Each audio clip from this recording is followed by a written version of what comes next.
क्या हाल है दोस्तों। आज हम क्लास 10th का क्वेश्चन नंबर पहला सॉल्व करेंगे जो कि एक्सरसाइज 8.2 का पहला प्रश्न है और पहले प्रश्न के हमारे 5 पार्ट हैं। तो 5 पार्ट जो हैं कि बहुत ही अच्छे हैं और बोर्ड एग्जाम में इससे संबंधित क्वेश्चन जरूर पूछे जाते हैं।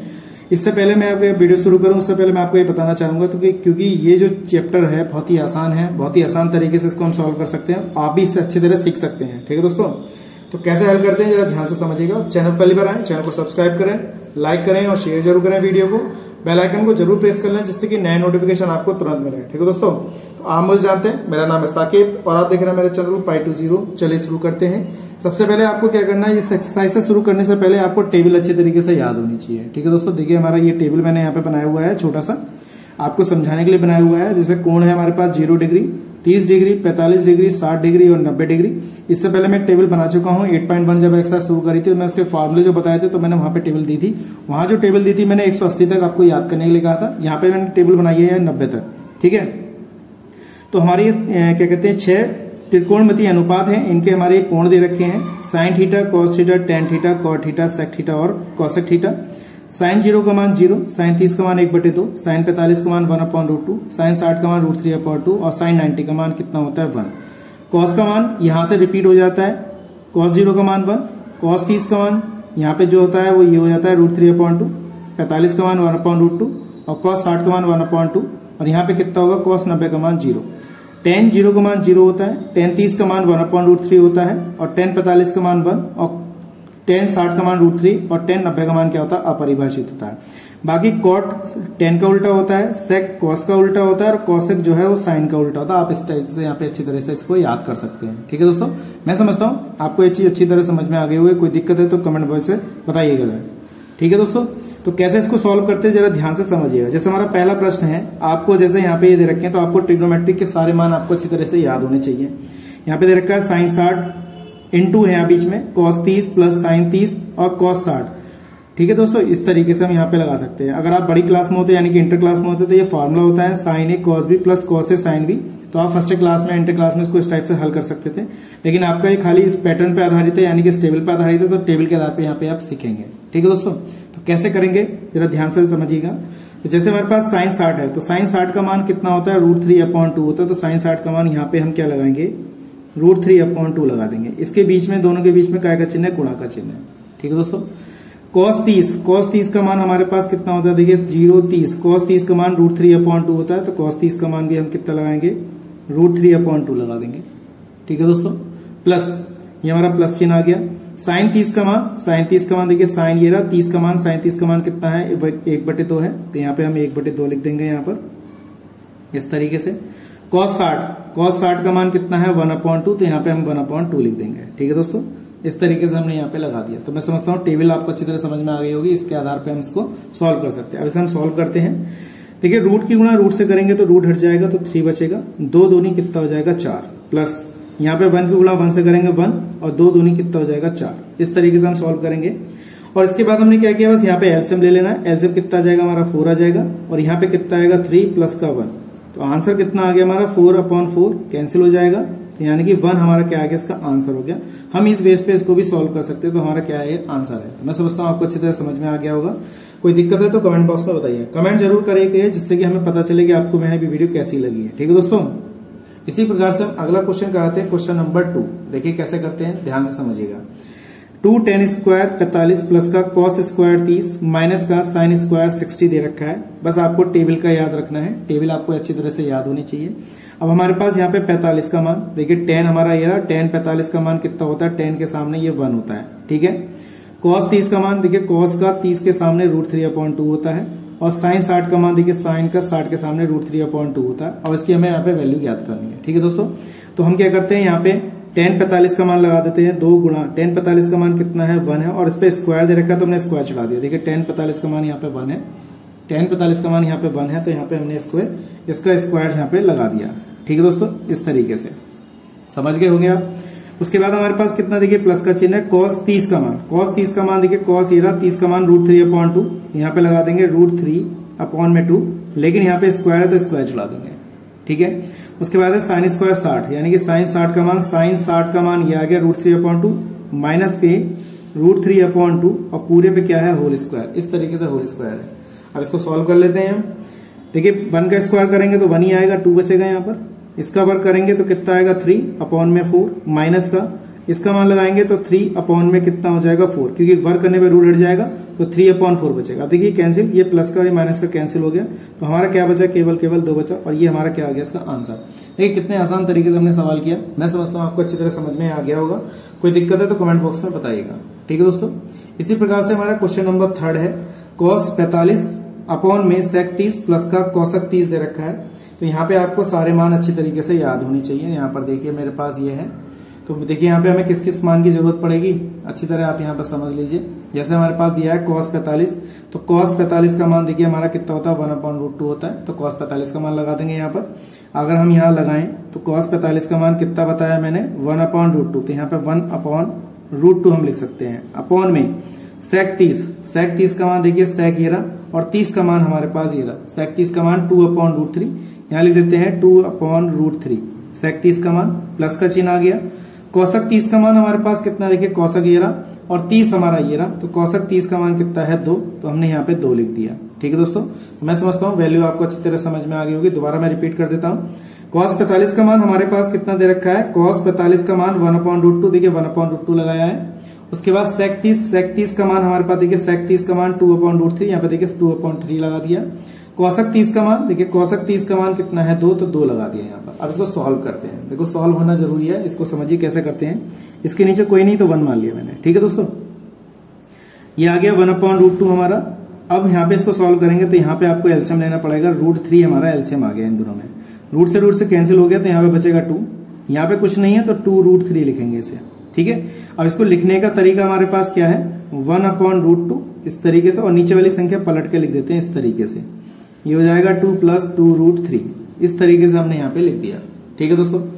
अब यहाँ पे हमारे पास क्या है, √3 अपॉन इतना दे रखा है, तो √2 इतना, तो हम यहाँ से रूट ये कॉमन निकाल सकते हैं, आप चाहे तो मल्टीप्लाई कर सकते हैं। तो मैंने क्या किया, √3 से ऐसे ये वाला 2 मैंने बाहर निकाल लिया, तो 2√2, और यहाँ पे क्या बचेगा 1 + √3 इतना। आप चाहे तो आप यहाँ पे भी आंसर छोड़ सकते हैं, लेकिन आपको रूल पता होना चाहिए कि रूट जो है, रूट में अंदर परिमेयकरण करके ही वैल्यू को सॉल्व करना चाहिए, कि अंडर रूट वाली संख्या बटे में नहीं रखते हैं, ठीक है दोस्तों। तो इसको कैसे करेंगे जरा ध्यान से समझिएगा। तो देखो दोस्तों, रूट वाली संख्या नीचे नहीं रखेंगे तो क्या करेंगे हम, इस रूट से अंदर में गुणा कर लेता हूं, इस 2 को मैं ऐसे ही रहने देता हूं, ठीक है दोस्तों। इसको मैंने यहाँ पे लिखा, देखिए √3 हमारा यहीं पर है, देखिए इस 2 को मैंने यहीं रहने दिया और 2 से अंदर मल्टीप्लाई कर दिया, यानी कि कितना हो जाएगा √2 हो जाएगा। इसकी गुणा इससे करूंगा, देखो ये अलग पद है, ये अलग पद है, तो अंदर क्या हो जाएगा √6 हो जाएगा, 2 × 6 इस तरीके से। अब रूट वाली संख्या हम नीचे नहीं रखते हैं, तो हम क्या करेंगे, इसका परिमेयकरण करेंगे। तो यानी कि रूट वाली संख्या से ऊपर नीचे परिमेयकरण कर दीजिए ऐसे, इस तरीके से हमने देखिए √2 माइनस का √6 इस तरीके से विपरीत चिन्ह से हम इसकी मल्टीप्लाई करेंगे, ठीक है दोस्तों। हमारे पास क्या आया, √3 ऊपर है, तो √2 माइनस का √6, ये बात मैं समझता हूं आपको समझ में आ गई होगी। अब यहाँ पे क्या है, बटे में 2 है, ये a + b और a - b, a² - b² का फॉर्मूला बन गया, यानी कि लिखेंगे इसे 2 का स्क्वायर इस तरीके से, माइनस के √6 का स्क्वायर इस तरीके से लिख लिया। ये √6 है हमारा, ये लिख लिया। ये आ गया √3, √2 माइनस का √6 इस तरीके से लिखेंगे हम। उसके बाद हमने क्या किया, यहाँ पे 2 है, इसका वर्ग करने पे रूट हट गया, हमने इसका रूट हटा दिया, तो यहाँ पे क्या बचेगा, 2 बचेगा। देखिए यहाँ पे क्या बचेगा 2, इसका रूट हटा दिया तो कितना बचेगा 6। हमारे पास डिजिट क्या बची, √3, ये बचा √2 माइनस का √6 अपॉन में, इसमें से इसको घटा दिया, देखिए 2 ये है और माइनस का कितना हो गया 4 हो गया। ऊपर क्या करें, देखिए माइनस चिन्ह आया हमारा यहाँ पर, तो क्या करेंगे हम, सबसे पहले इस माइनस चिन्ह को कॉमन निकाल लीजिए। तो मैंने √3 ये वाला चिन्ह जो है बाहर निकाल लिया, तो ये संख्या हमारे पास पहले आएगी, और √2 को हमने बाद में लिख लिया, क्योंकि जो माइनस की संख्या थी वो प्लस की हो गई, जो प्लस की थी वो माइनस की। क्यों, क्योंकि मैंने माइनस चिन्ह कॉमन निकाल लिया। तो ये वाला हमारा कितना हो गया 8 से 8 मतलब माइनस चिन्ह से माइनस चिन्ह कैंसिल हो गया। हमारा जो आंसर आया वो कितना आया, √3 √6 माइनस का √2 अपॉन में कितना 8, इस तरीके से आ गया। आप चाहें तो ये वाले √3 से अंदर मल्टीप्लाई कर सकते हैं, वरना आप इतना ही छोड़ सकते हैं, ठीक है दोस्तों। तो मैं समझता हूं आपको अच्छी तरह समझ में आ गया होगा। अगर कोई दिक्कत है तो कमेंट बॉक्स में मुझे बताइएगा, ठीक है दोस्तों। तो आज के लिए इतना ही, अगले सवाल कराते हैं, कैसे करते हैं देखिएगा। देखिए दोस्तों, थोड़ा और सॉल्व कर सकते हैं। इसके अंदर गुणा कर दिया मैंने, कितना हो गया 36 18 हो गया, और 3 दूनी कितना हो गया 6 अपॉन में कितना 8 हो गया, ठीक है दोस्तों। इसको हम बाहर निकाल सकते हैं 36 18, तो 6×18 का मतलब है 3 बाहर आ जाएगा, √2 बचेगा, माइनस का √6 अपॉन में कितना 8। तो हमारा क्या है, ये वाला आंसर हो गया। आप चाहे तो आंसर यहाँ पे भी छोड़ सकते हैं, यहाँ पे भी छोड़ सकते हैं। ठीक है दोस्तों, देखिए हमने कितने आसान तरीके से इस सवाल को किया। आपको बस प्रैक्टिस करने की जरूरत है। आप जितना प्रैक्टिस करेंगे उतना आपको अच्छी तरह समझ में आएगा। ठीक है दोस्तों, इसी प्रकार से अगला क्वेश्चन करते हैं। यहाँ पे क्वेश्चन नंबर 4 देखिएगा, वीडियो पे स्किप ना करें, वीडियो पे बने रहें। तो ये देखिए दोस्तों, हमारा अगला प्रश्न है क्वेश्चन नंबर 4। पहले का 4th पार्ट है हमारा।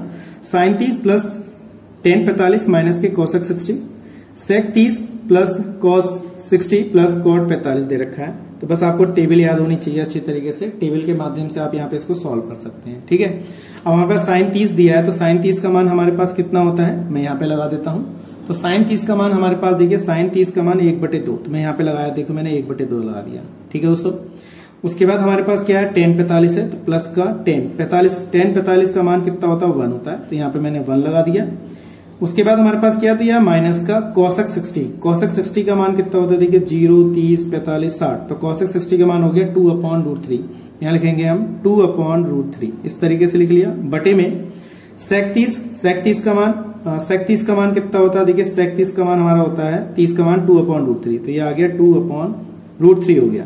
फिर प्लस cos 60 का मान कितना होता है, 1/2, ये हो गया 1/2, प्लस cot 45 का मान हमारा कितना होगा, 1, तो यहाँ पे हमने लगा दिया 1।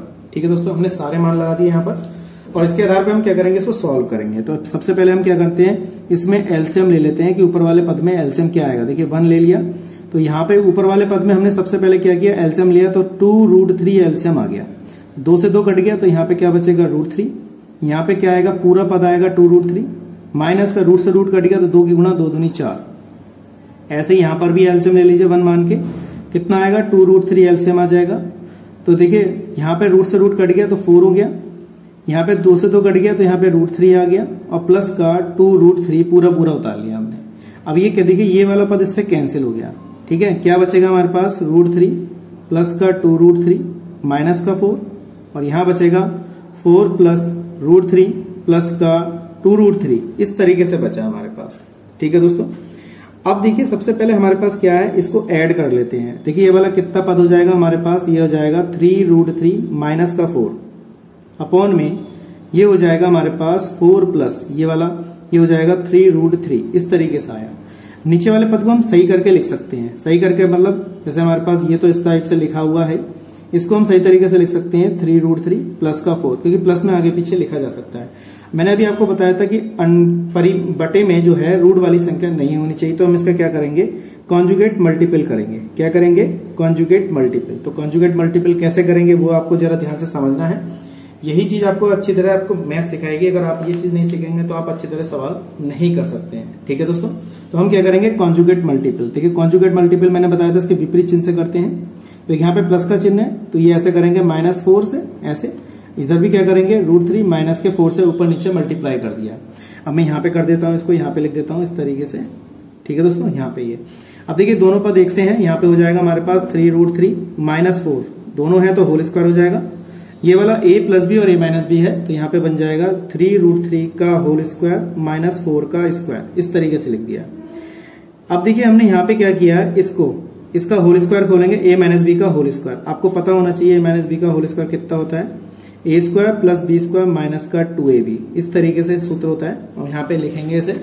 अब जब तक आप प्रैक्टिस नहीं करेंगे तब तक आपकी इसकी प्रैक्टिस नहीं बनेगी। तो यहाँ पे देखिए 3√3 यानी कि a square plus B square यानी कि 4 का स्क्वायर माइनस का 2, a की जगह 3√3 और गुणा b की जगह कितना आ गया, 4 आ गया। बटे में हमारे पास कितना है, ये है। इसका वर्ग करेंगे 3 3 9, और इसका वर्ग करने पर रूट हट जाएगा, माइनस के 4, ये हो गया 16। इसका वर्ग करेंगे 3 3 9, ठीक है दोस्तों। और यहाँ पे 3 प्लस का यहाँ पे 16, 4 दूनी 8, देखिए 3 दूनी 6, 6 चौक 24, यानी कि 24√3 हो गया हमारे पास। बटे में 9 तिया 27 माइनस का 16, इस तरीके से हमने यहाँ पे लिखा। ठीक है, और हमारे पास क्या है यहाँ पे देखिएगा, देखिए हमारा 27 हो गया प्लस का 16 हो गया, 24√3 हो गया। बटे में हमारे पास 27 माइनस का 16, तो 27 माइनस का 16 हम कितना लिख सकते हैं, तो देखिए 27 में से जब 16 जाएंगे हमारे पास कितने बचेंगे, 11। और हमारे पास 27 और 16 कितने हो गए, 27 और 16 हमारे हो जाएंगे 43 हो जाएगा, और माइनस के 24√3 अपॉन में कितना 11। देखिए हमारा ये आंसर आ गया। तो मैं समझता हूँ आपको अच्छी तरह समझ में आ गया होगा, और कोई दिक्कत है तो कमेंट बॉक्स में मुझे बताइएगा, ठीक है। तो ये देखिए दोस्तों, हमारा क्वेश्चन नंबर 5 है, पहले का 5वां पार्ट है। कैसे करते हैं, सबकी वैल्यू आपको अच्छी तरह से पता होनी चाहिए। यहाँ पे जैसे 5 cos स्क्वायर 60 है, तो cos 60 का मान हमारे पास कितना होगा 1/2। मैं यहाँ पे लगा देता हूँ, तो 1/2, और इस पे स्क्वायर दे रखा है तो स्क्वायर, और यहाँ पे हमारे पास 5 है तो 5 लिख दिया, बीच में प्लस का चिन्ह है। 4 sec 30, sec 30 का मान यानी कि sec 30 का मान कितना है 2/√3। यहाँ पे लिख देंगे 4 sec 30 का मान है 2/√3, और इस पे भी स्क्वायर दे रखा है तो स्क्वायर लगा दिया, ठीक है। माइनस 10 स्क्वायर 45, यानी कि 10 45 का मान 1 होता है, तो यहाँ पे 1 का स्क्वायर कर देंगे, बटे में sin 30 का मान हमारे पास कितना 1/2, तो यहाँ पे हम 1/2 लगाएंगे, 1/2 का स्क्वायर। cos 30 का मान हमारे पास √3/2 है, तो यहाँ पे लगाएंगे हम √3/2 का होल स्क्वायर। तो मैं समझता हूँ देखिए वैल्यू लगाना आपको अच्छी तरह समझ में आ गया होगा। अगर कोई दिक्कत है तो मुझे कमेंट बॉक्स में बताइएगा, ठीक। अब इसको सॉल्व करते हैं, तो ये हो जाएगा देखिए 5, इसका वर्क करेंगे तो 1/4 हो जाएगा, प्लस का यहाँ पे 4, ये 4 अपॉन कितना 3, और यहाँ पे 1 अपॉन में इसका 1 वर्क कर देंगे 1/4, ये होगा 3 अपॉन कितना आ जाएगा 4 आ जाएगा। अब देखिए यहाँ पर सॉल्व, यहाँ पे हम इसको लिखेंगे देखिए 5/4 लिख देंगे, यहाँ पे 16/3 लिख देंगे, माइनस का 1, यहाँ पे हमारा कितना बचेगा 1/4, और यहाँ पे बचेगा 3/4। बस इसको आप एलसीएम ले लीजिए, यहाँ पे 1 मान लीजिए, और इसके बाद हम इसको सॉल्व कर दें। देखिए यहाँ पे एलसीएम ले लिया, एलसीएम कितना आएगा हमारा 4 तिया 12, ठीक है। ये कट जाएगा तो 5 तिया 15, प्लस का 3 चौक 12, 16 चौका 64, माइनस का कितना आ जाएगा 12। इस तरीके से नीचे एलसीएम कितना आ गया 4, यहाँ पे 1 प्लस कितना आ जाएगा 3 आ जाएगा, ठीक। इस तरीके से हमने सॉल्व कर लिया। ये और ये कितने हो गए 5 4 9, और ये 79, माइनस के 12 अपॉन में 12 बटे में ये कितना हो गया 4 अपॉन में 4, ये कैंसिल हो गया। हमारे पास 79 में से 12 घटा दो तो कितना बचेगा 7, और यहाँ पे कितना बचेगा 6 अपॉन में 12। तो देखिए यही हमारा क्या है, इसका आंसर है। तो मैं समझता हूँ आपको अच्छी तरह समझ में आ गया होगा, कोई दिक्कत है तो कमेंट बॉक्स में बताइएगा, ठीक दोस्तों। तो आज के लिए इतना ही, नेक्स्ट वीडियो में मिलेंगे ऐसे ही इंटरेस्टिंग क्वेश्चन के साथ, यानी कि क्वेश्चन नंबर 2 के साथ। 8.2 एक्सरसाइज है, क्वेश्चन नंबर 2 को सॉल्व कराएंगे। तो आज के लिए इतना ही, जय हिंद, वंदे मातरम।